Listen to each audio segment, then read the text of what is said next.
Everybody. As I think you all know, early this morning, in the middle of the night, last night, one of our officers in her patrol car was approached by an individual who then fired a weapon through the window of her patrol car, narrowly missing her. We are incredibly grateful and incredibly lucky that she is okay physically. This was an attack that could very easily have ended with an officer critically injured or killed, and it is clear that the intent of this individual who committed this crime was to kill one of our officers. I want to first say to our officer that we are all so thankful for her well-being. We're also incredibly grateful to her because she showed extraordinary presence of mind and courage after having been fired upon to maneuver her vehicle safely and then to keep eyes on the individual who did this while radioing for backup and helping to coordinate the arrest of this individual after the attack. That is incredible professionalism, incredible commitment, incredible courage.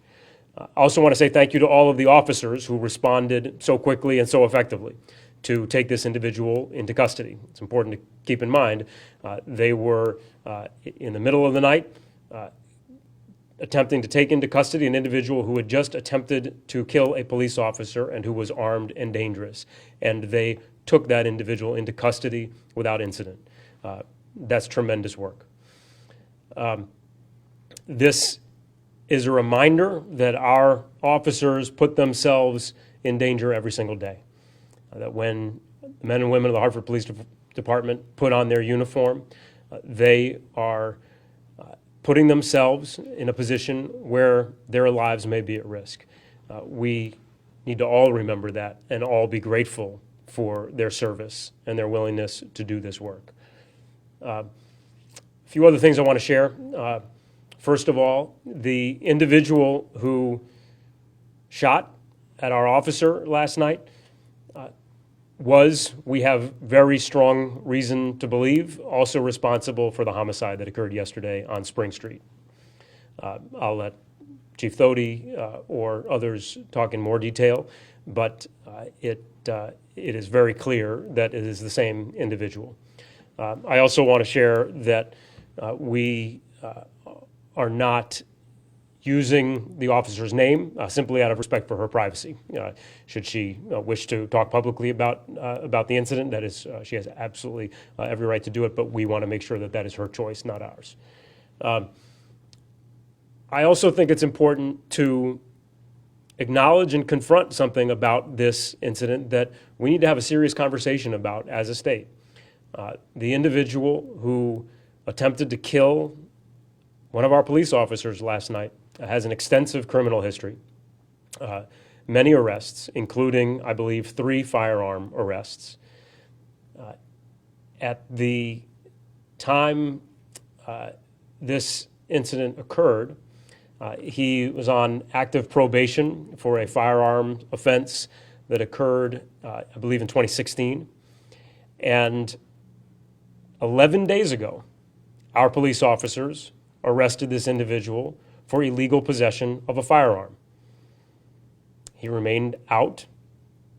Yesterday, he murdered somebody and attempted to assassinate a police officer. I just want to review that again, that this individual had, as of 2016 and through 2024, was on active probation for a firearms offense with extensive criminal history, was arrested 10 days ago for possessing a firearm illegally, and yesterday committed a homicide and nearly killed a police officer. We need to have a serious conversation about how that's possible. But today, most importantly, I want our officer to know that the entire city of Hartford is thinking of her, is so thankful that she is okay, so thankful that she is alive, and so grateful for her extraordinary service last night and over the last number of years as a member of the Hartford Police Department. I may have some other things to add, but let me just, with a thank you again to all of the officers involved yesterday in responding so quickly and so effectively, turn this over to our Chief Doty. Thank you, Mayor. Mayor Bronin went over a lot of the details, so I think I'll open it up to questions. If there's anything more specific that I can answer, I will. Much of this is still unfolding as far as the investigation goes into the homicide, so there's certain things we can say and certain things we can't say. But I just want to start by echoing some of the things that Mayor Bronin said.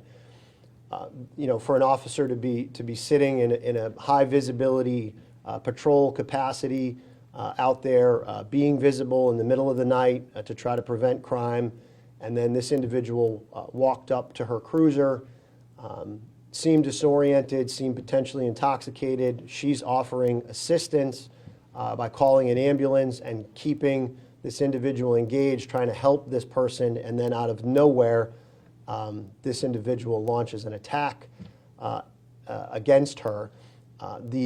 The quick thinking that she showed there, easy to be taken aback, being kind of caught on your heels, maybe not paying attention, being a little bit lax. We see that.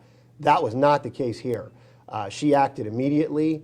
When I spoke to her today, she said that her mom instincts kicked in, which I'll take that all day long, and she positioned her car to avoid further attack, to save herself, and by saving herself, I think she likely saved other officers and other members of the community if this individual was allowed to stay at large. She then had the wherewithal to keep him in sight and direct her fellow C-Squad patrol officers to come and assist, and they were there immediately, and we ended up with a resolution where this individual was in custody without incident. We ended up with a firearm, which just about an hour ago, we were, with the assistance of the Connecticut State Forensic Laboratory, we were able to link the casing that was recovered in last night's shooting at our officer with the casing from the homicide yesterday at 93 Spring. So we now have the murder weapon connected to this individual. The major crimes folks are working diligently to close that case up. We hope to have a warrant signed soon for that homicide, but luckily the individual's in custody, so not a danger to the community anymore. But this officer, as the mayor said, we're not going to release her name right now. She has 2 years on the job, and the work that she did and the reaction that she had is so impressive. I can't say enough about her strength, her courage, and what she did. And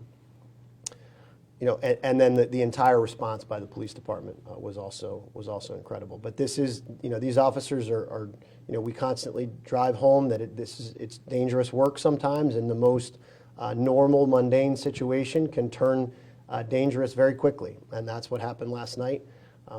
As the mayor alluded, this is an individual that we've had experience with before, and this was a dangerous person. I think with that, I'll be glad to answer questions that are specific to both incidents, but we have our union president here. You want to say anything, Tony? Sorry. I'd just like to say that the officer acted quickly, not only to save her own life, but she saved other people's lives. She was out there protecting the community, and that's what we come here every day to do. Just like our other officers. Our other officers are going to suit up tonight and go out there and protect the community, because that's what we do. But she's definitely a hero, something that younger generations should be looking up to, and thank God she made it home okay, and the rest of the C-Squad officers made it home okay. Chief, how is this officer doing, physically, mentally? Is she out of the hospital? Yep, so she last night, she was taken to the hospital to be checked out. She was treated for minor injuries, lacerations from glass, and she was released. Came back here and didn't want to go home, came back here and spoke to the detectives to give them the information that they needed to do their job. Again, the strength that she showed is pretty incredible, and she is at home resting now.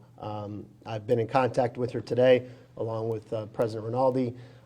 She seems in good spirits, but this is going to take some processing, I think, and we just want to make sure that not just physically but mentally that she does well. We've provided all the resources at our disposal to her, and wish her the best.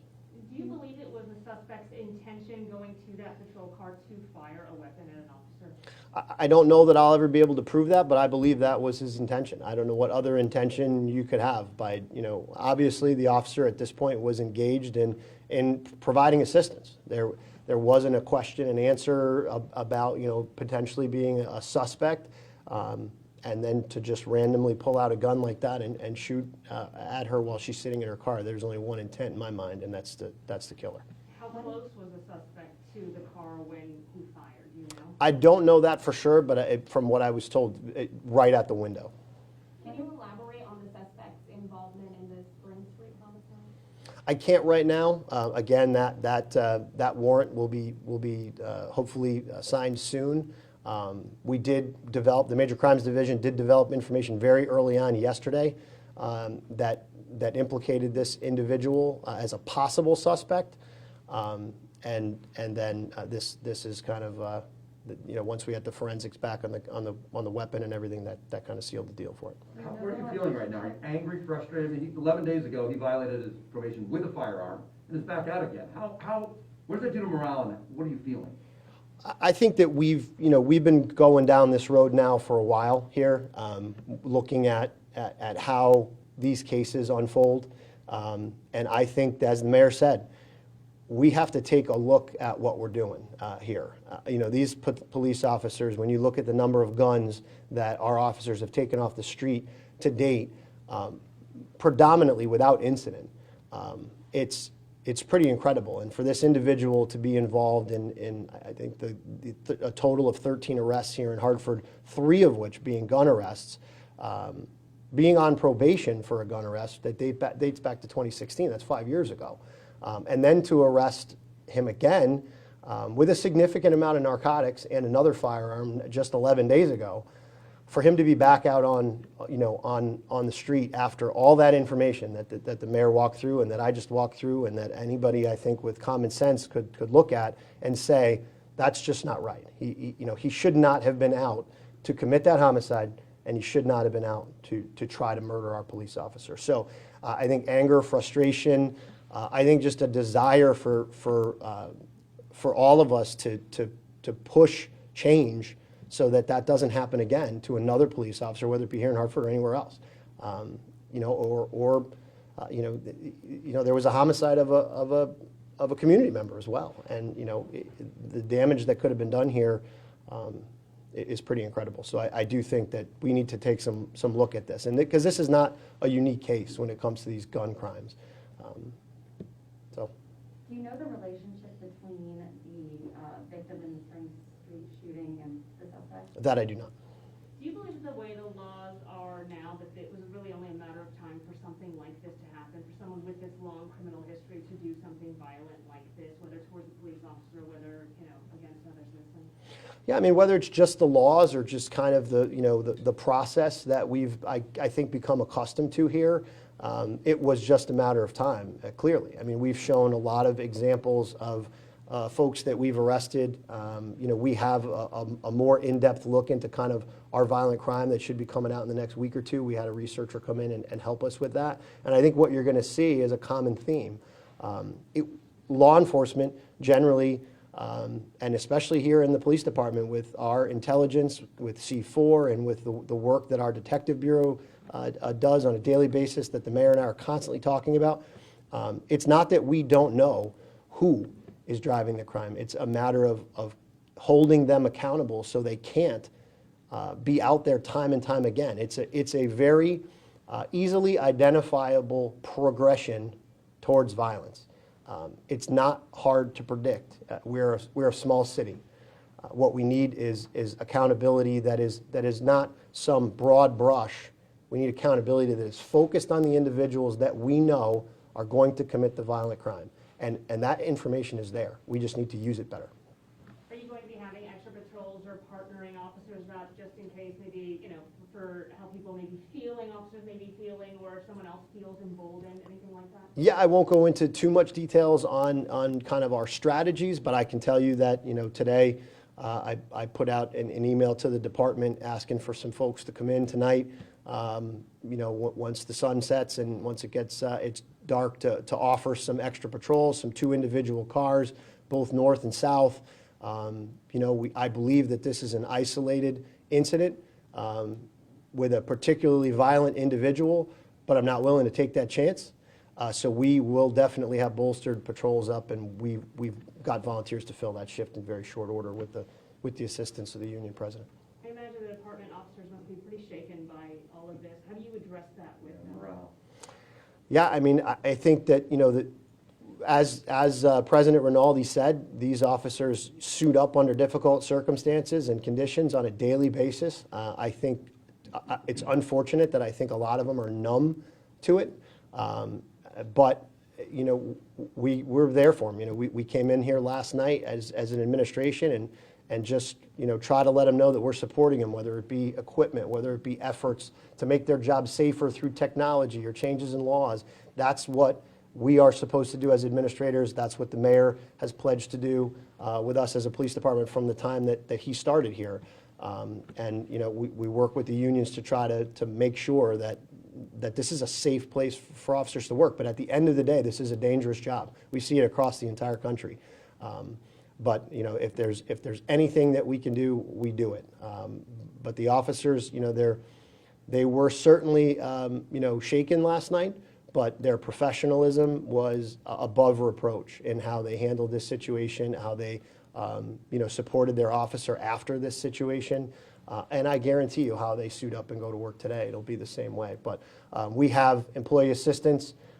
We have a very active and involved union. We've got a very active and involved command staff, and we'll be here, for however long we have to be, until some of this is digested and officers can go back to some sense of normalcy. But they will have help as long as they need it. And I imagine the fact that this suspect's already accused of murdering someone that same day and fired a gun almost point-blank range at this officer, and this officer only managed to miss the bullet and only received some abrasions from the glass is miraculous. I imagine it's difficult to digest that this is the outcome. Yeah, I mean, this is as close a call as you get. I think partially we're fortunate that she wasn't hit by that original bullet, but there's no question that the actions that she took, there was no luck there. That was just being incredibly intelligent and quick on your feet or in your car at that point to use what she had at her disposal to stay in the fight and to make sure that this individual was taken into custody. Real simple to probably back off and get away from that situation, but instead she stayed with it. And for that, we have somebody in custody that's a very dangerous person. Did her body or dash cams capture any of this? Her body camera did. We do have video of her body camera. I have not seen it. When I was here last night, it hadn't been uploaded yet, but there is video.